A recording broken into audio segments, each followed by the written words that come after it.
What's up? It's Taco here with Amped Up Outdoors. Today, for my little tacos tip, I've decided to show you guys what I call a float and fly rig.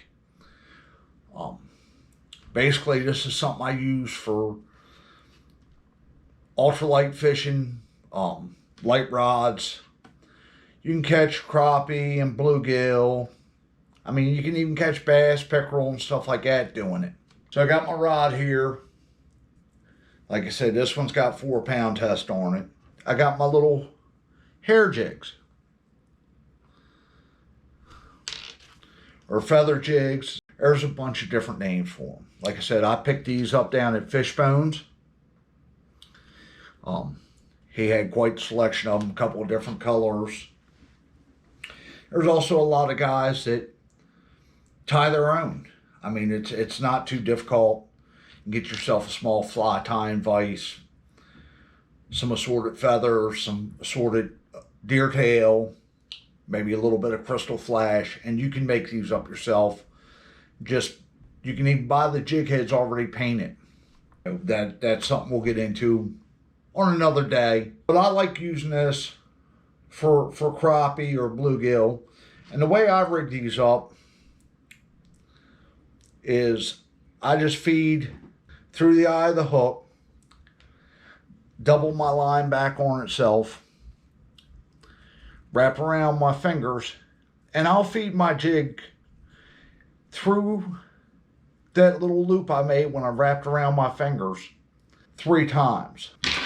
In essence, what that does is it puts a little loop at the eye of the jig versus having a clinch knot or a Palomar knot that is tied up tight to it. My theory on this is that allows that jig to just do its natural thing. It's always going to sit just like that versus having a knot that's cinched down tight. You know, if it pulls to the front of the jig, your jig's going to sit nose down, or if it pulls to the back, it's going to sit funny. With that loop, my little jigs are always sitting pretty close to horizontal. So we got the jig attached. The next step is basically a bobber.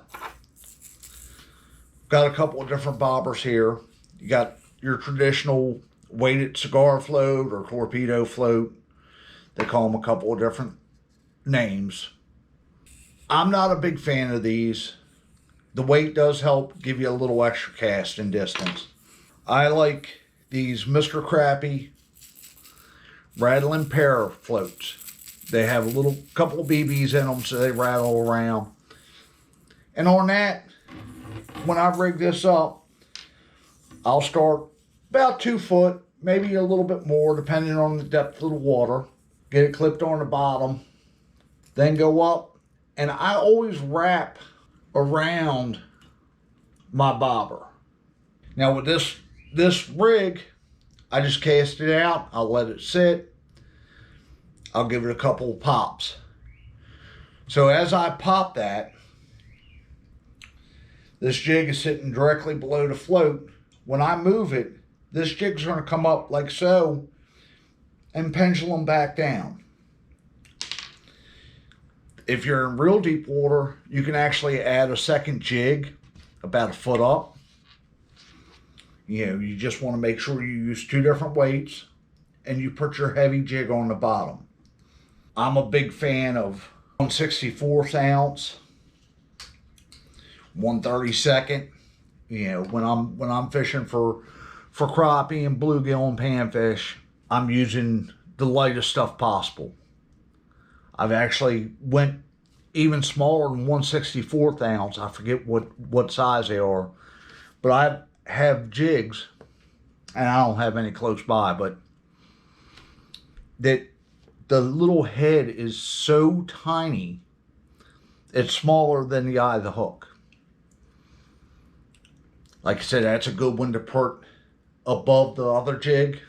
You know, if you're in 8 foot of water and you set your bottom jig at 4 foot and come up 18 inches and tie a smaller, lighter jig in, now you've got 2 jigs pendulating them as you're twitching it along.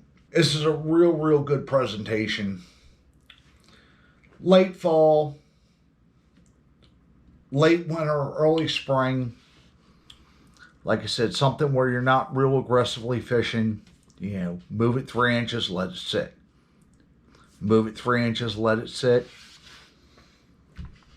Go from there.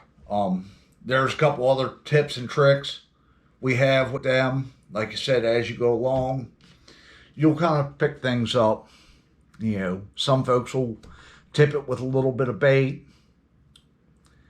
You know, the biggest thing is if you do a 2 jig rig, you want to make sure that the bottom jig is your heaviest jig. Otherwise, if you put a heavier jig above and it pendulums up, that top jig's going to sink down first and it's just going to tangle things up. You know, hopefully this will help you out. Like I said, if you go down to Fishbones, ask him about feather jigs or hair jigs. He's going to point you in the right direction. You know, he's got all the bobbers. He's got the rattling pairs. He has the cigar floats.